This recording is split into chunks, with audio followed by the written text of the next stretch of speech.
Change, Catholic Charities, and the 4 Cultural Revival hosted In My Eyes, Sudanese in Maine and Beyond. It featured 3 speakers who related what their lives were like in Darfur and southern Sudan. Orion Breen was there to hear their stories. Ladu Ladoka told the audience of a lesson that every school child learns about how to survive in the war zone that is Darfur. I discovered that because the rebels started selling Juba, and it was not an experience that any one of you wanted to go through, because you will be going to school, and then when in the middle of the day or during the evening time, you will hear the sound of the long range coming towards the city. And what happened usually is like people become accustomed, I don't know who come up with the ideas that whenever you hear it, you need to fall down. And then you will just be on the ground. And so when the shell falls somewhere, when you're on the ground, you're safer than when you are standing or walking. And so that become a norm. Whenever you hear any sound of anything that you hear is like a gun, you fall to the ground until that is cleared, and then you get up and you keep going.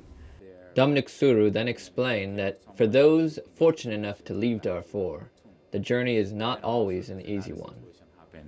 The truck that we took, we call it lorry, we took it to go back to Khartoum.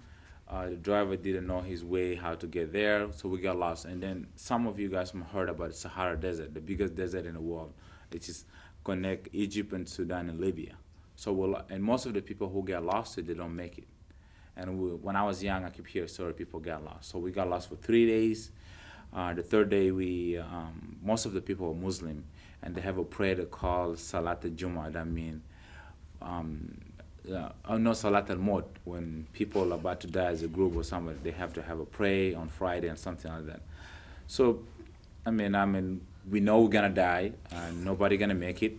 So people had a prayer in the morning, and then after they have the prayer, they give a little bottle of water for each person, so you have to make your way. As we're getting the water, another truck show up, and then they got lost too, but the soldiers started cheering and happy, and we got together.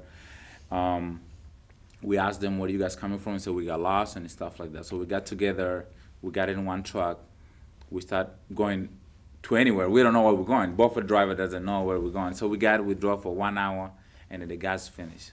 So now we're in the middle of the desert, we don't know where I have to go and all this kind of things. People got together, have to pray again, and they get ready for the death. As we were praying, there was a small truck you can see in the desert going by, but it's a little tiny. That's like a couple of miles down the road where we are. Some people thought maybe there's a life next to where we are. They decided to walk. So they walked there, I think it was 5 hours walking, and then they got to a small village. They informed them that we're lost for almost more than a week, and then we have kids and people and stuff like that. Many refugees traveled to Khartoum, the capital of Sudan, to find a better life. El Fadal Arbab found that life in Khartoum was not the salvation he had expected. Because when many people, they fled, they go to capital of Sudan. So and I say, oh, that's a great idea. If I will find my parents, I will go there.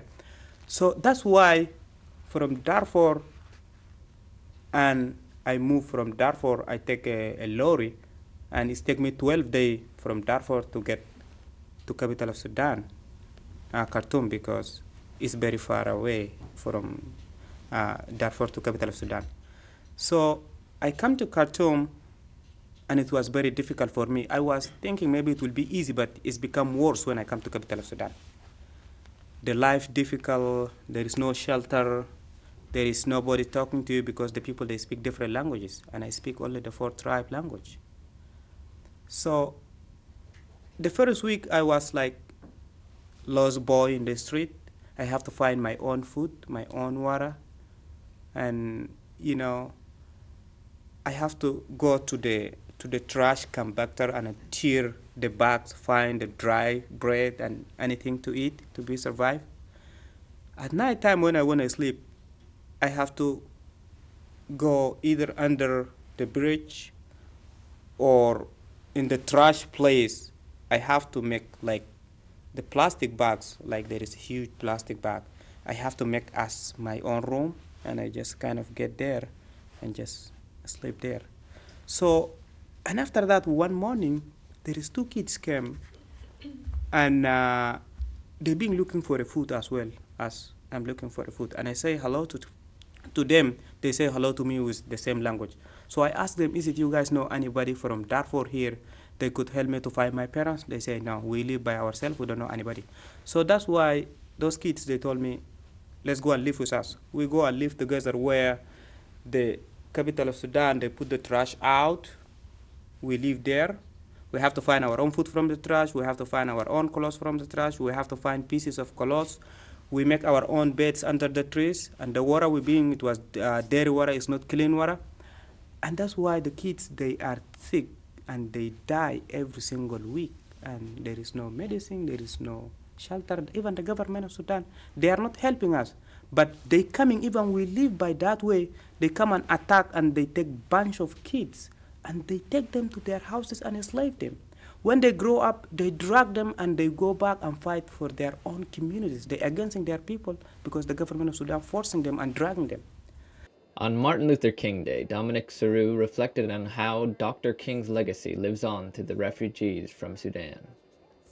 I just want to add something real quick. Sarah mentioned earlier how this day reflect on our stories or our background, where we're coming from.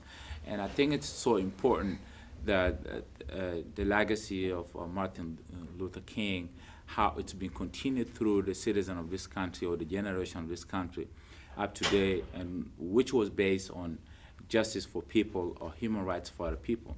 So the people of this great nation was able to transfer this work to the international level, and also to be able to apply to fight human rights for other people. And that's what we see. For example, the peace agreement was done by United States in 2005 to make sure that no more people be killed in Southern Sudan, and up to a week ago when we had the Sudan referendum, people in Southern Sudan have to decide. And also they're still fighting for Darfur people also to make sure genocide is not happening in Darfur, no more people be killed. And then I just want to stress on that to make sure that to explain a little bit how this day is connected to the work that people from this country are doing in other part of the world. For Community Update, I'm Orion Breen.